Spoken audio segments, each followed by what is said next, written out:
Happy Easter weekend, everybody. It's the Pollinator, and I thought I'd make a video. I don't know if it's been a minute or not. I'm so busy that I can't even keep up with what I'm doing half the time. But I'm gonna bring up a topic that I don't hear very many people talking about. Not very many trans men, and just see what happens. I'm just taking it off the cuff, haven't made any notes. I have been talking with a lot of people about this subject, but the title of this particular video is the Transmasculine experience. And so, I don't mean to exclude anybody, but this is my own personal evolution of being a man, being the man that I've always been since I can remember, since I was a little kid. But so let me just dig right into this. So as female to males, most of us, if not all of this at this time in history, were raised as little girls.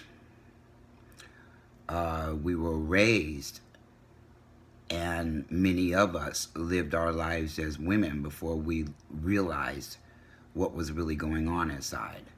And that poses a lot of, I'm not going to say issues, but, well, no, okay, I'm going to say issues. It poses a lot of issues as you step into a completely different world than the world that you were raised in, the world that you were groomed in, and a world that is socialized completely different than what we've known all of our lives. I kind of envy young trans men, not their experiences right now, because right now, this stupid administration of ours is gunning for trans youth because they don't have any protection. They're going after people who cannot protect themselves. Their parents have to protect them. The schools aren't wanting to do it, and the laws aren't. And all Trump is a pass-through for all of the ignorance that is going on in this country. He has woken up everybody who has a problem with transgender people in America.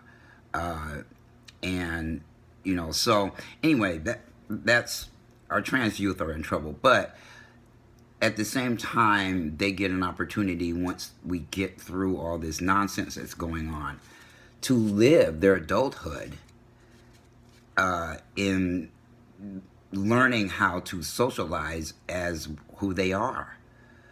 I was 58 years old when I figured it out, and when I began this journey into the masculine experience, the male experience, and becoming a man.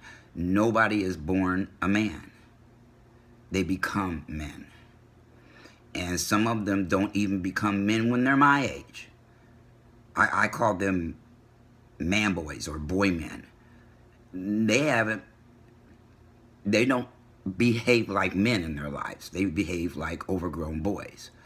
So anyway, the only thing that when I was young that I got excluded from because I was socialized as a girl, which I absolutely refused to be.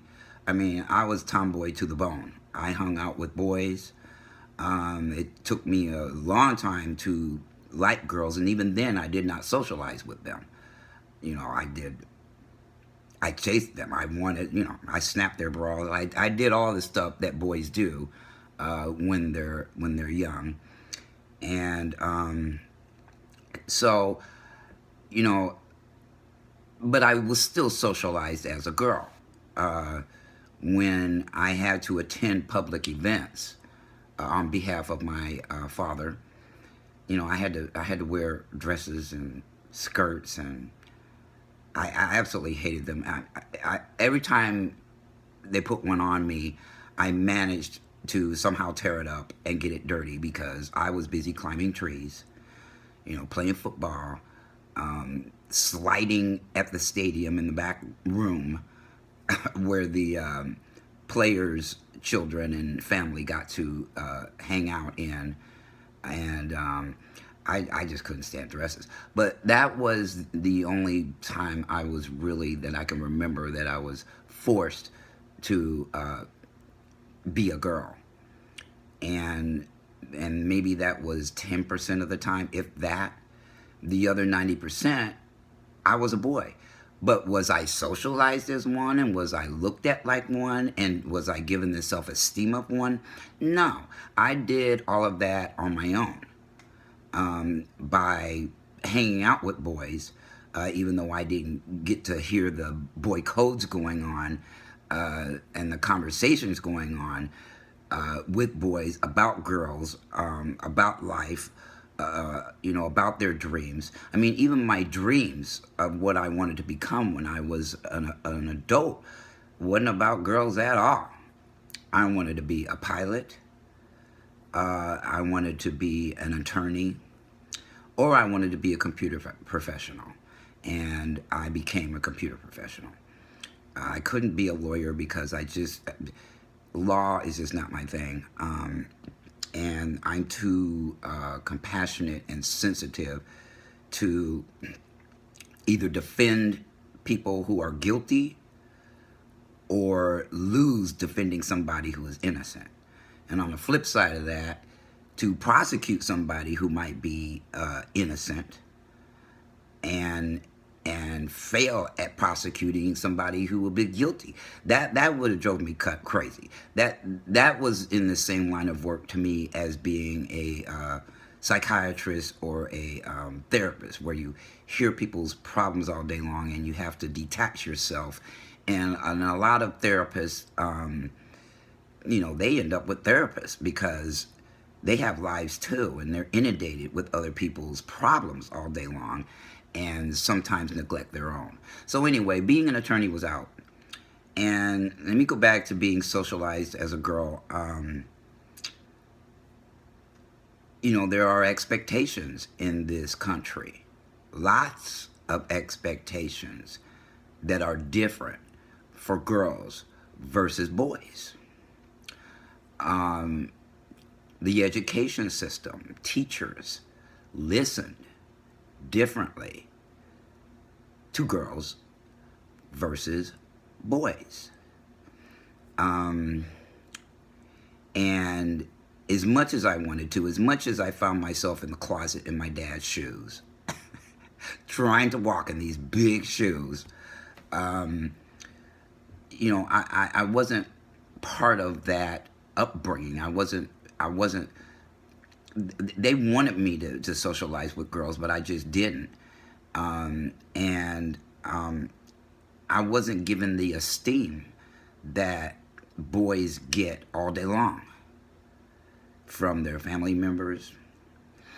And when they hit, family members, school, church, whatever, it just was not okay that my brain was male while my body is female.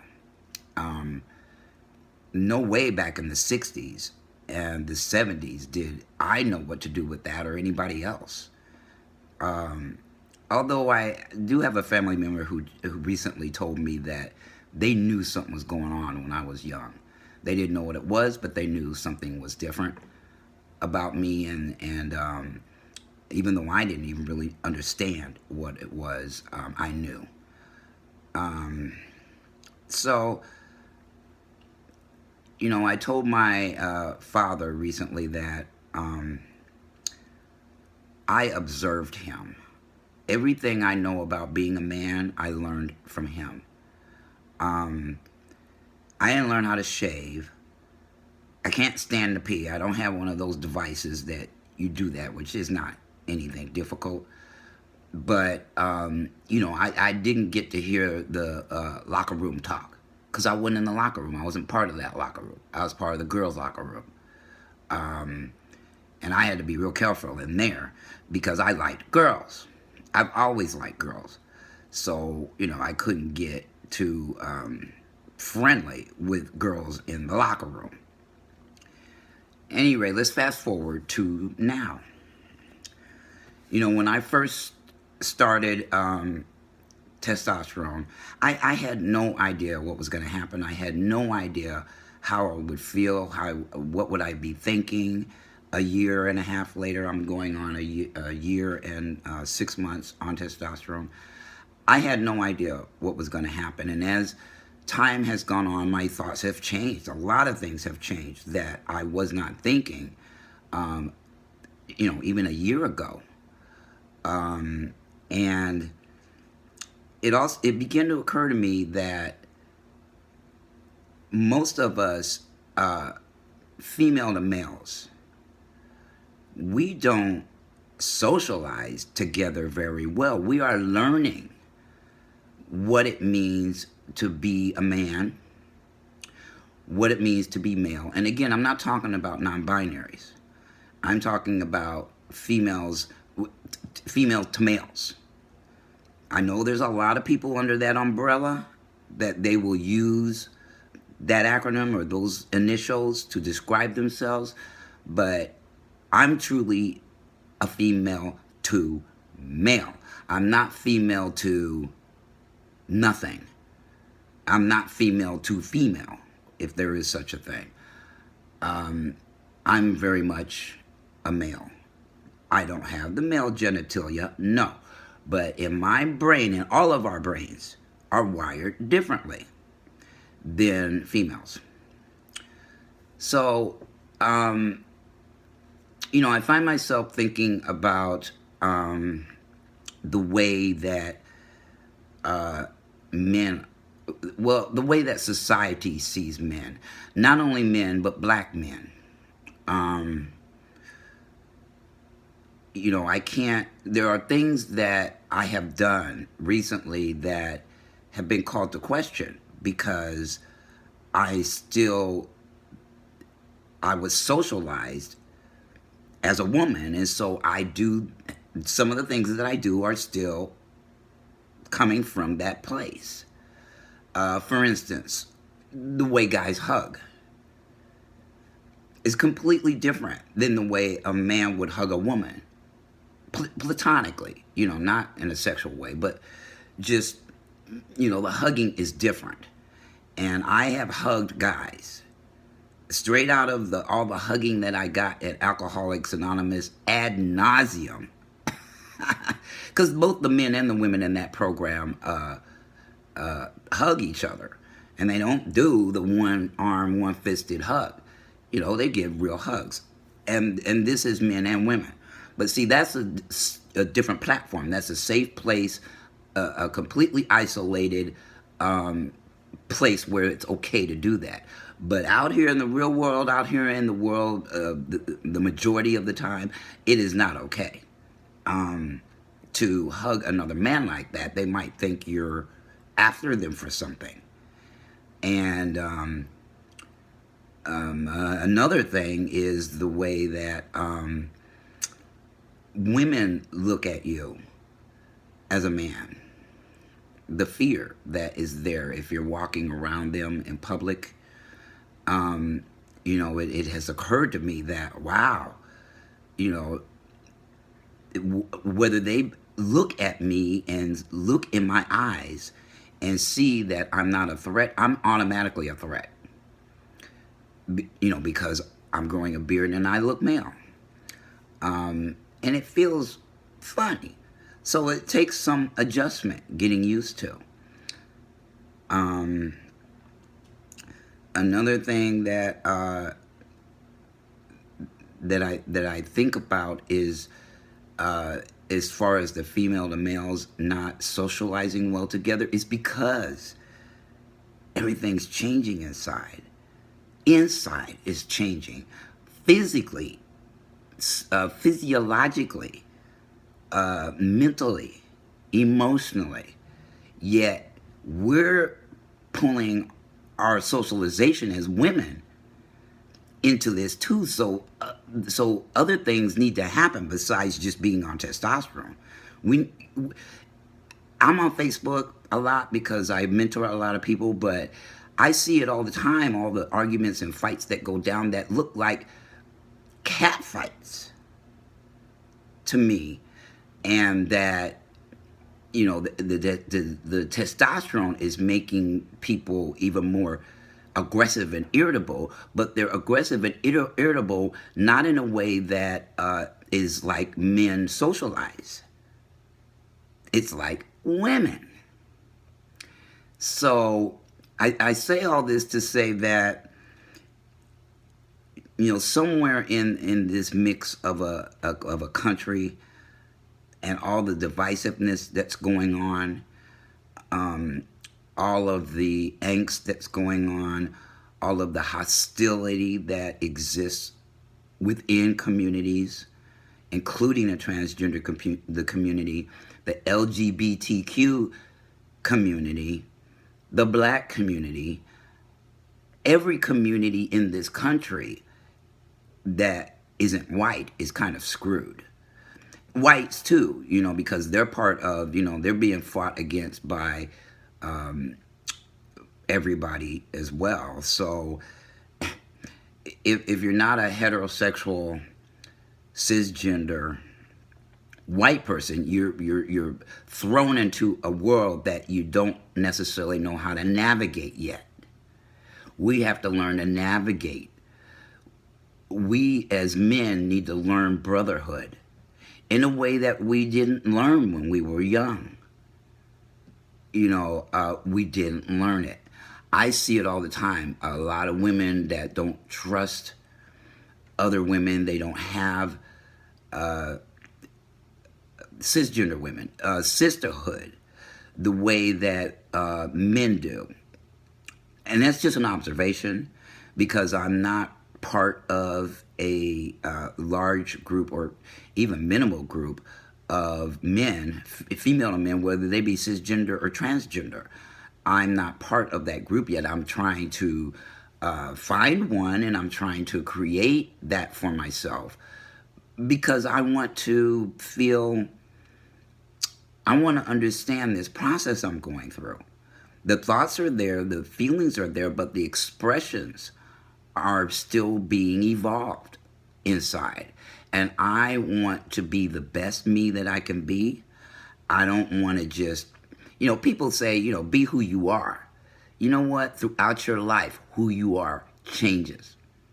If you're growing, if you're learning, you as an individual, from the lessons that you learn in life, change you. So how you approach all of those things and the decisions that you make to do this, to do that, to say this, to say that, to be this, to be that, are going to evolve. That's just a fact. And so if you don't have any control over it and you're not thinking about it, it's just going to go hilly-nilly all over the place. And you're not going to have no say-so over who you ultimately become, and feeling and being comfortable in your own skin. Again, I've had an awesome journey. I've had a lot of crazy things happen in the last 6 months. But at the same time, I'm very, very pleased with my evolution, and I am trying to create brotherhoods around me that are separate from the relationships that I establish with women. That's another thing, you know, whether men and women can truly be friends, you know, friends. I'm finding that difficult, where I didn't find that difficult when I was living as a lesbian and a female.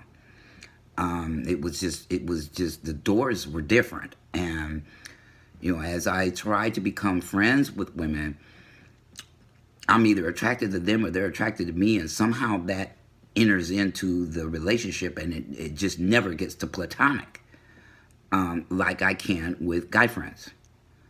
You know, some of the dudes that I hang out with and that I know. And ones that act too bitchy, I don't want anything to do with them. I don't. I don't, and that's just me. This is just my experience. Is that all the whining that I see, and the strange way of expressing your emotions. If you're not evolving with that, then you're not growing. You're not growing up. If you're still acting like a 5-year-old when things happen to you and you speak like a 5-year-old, that means your age is one thing and your emotions are another age. And I was fortunate enough to do some work that helped grow my emotions up some, well, up a lot, because I knew that I needed to grow. A lot of people don't know that. They think they're stuck, and they think the reason they're stuck is things all around them that have nothing to do with them.